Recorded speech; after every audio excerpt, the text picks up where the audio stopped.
परिषद सदस्य परिणय फूके एक बार फिर विवादों में घिर गए हैं।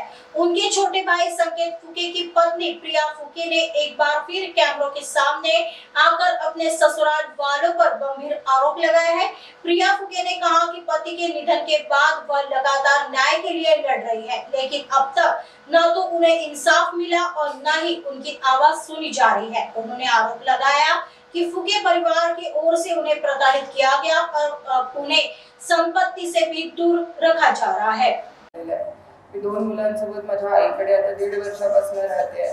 तेव्हापासून मी नुसतं पोलिसांच्या चक्रा मारते आहे की माझ्यासोबत गुंड प्रवृत्तीचे लोक मला पाठवतात मारून टाकायसाठी।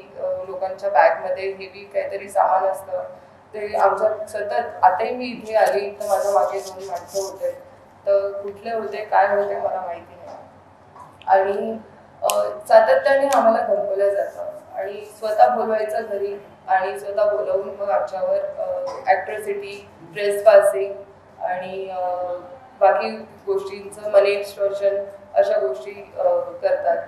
आजी आजोबांनी कस्टडीची केस टाकली। माझे 2 लहान मुलं ज्यांची कस्टडी त्यांना पाहिजे तर आई जिवंत असताना कशाला कस्टडी पाहिजे आणि त्यांनी तर हे विचार करायला मी तर माझा हक्क मागते।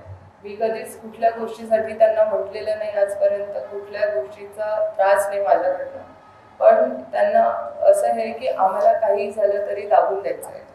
माझा आवाज कसा दबेल कसं काय होईल आणि आपले मुख्यमंत्री साहेब देवेंद्रदादांची मी 3-4दा भेटली आहे, पर्सनली मी बोलली आहे। मला जे आमचा जो हक्काचा आहे त्याचे कागदपत्र पण मी त्यांना दिलेले आहेत, पण देवेंद्र भाऊंनी पण आतापर्यंत कधीच त्याच्यामध्ये इंटरफेअर केलं नाही आणि बघतो माझं मेसेजमध्ये पण त्यांच्यासोबत बोलणं झालेलं आहे आणि प्रत्यक्षात 4दा बोलणं झालं आहे, तरी पण त्यांनी आतापर्यंत त्याच्यावर काहीच कार्यवाही केली नाही आहे। याच्यासाठी मला थोडं आश्चर्य वाटतं की सगळं माहीत असून सुद्धा का काही करत का नाही। आणि महिला आयोगाला मी 2024 मध्ये ऑलरेडी कंप्लेंट केलेली होती। ती कंप्लेंट करून सुद्धा महिला आयोगाने मला आतापर्यंत कधीच मदत केलेली नाही आणि म्हणजे माझी कंप्लेंट घ्यायसाठी मला 2 लहान मुलं आहेत। मला 4-4 दिवस ते सकाळी 9 वाजेपासून तर रात्री 10 वाजेपर्यंत पोलीस स्टेशनमध्ये बसवून ठेवतात।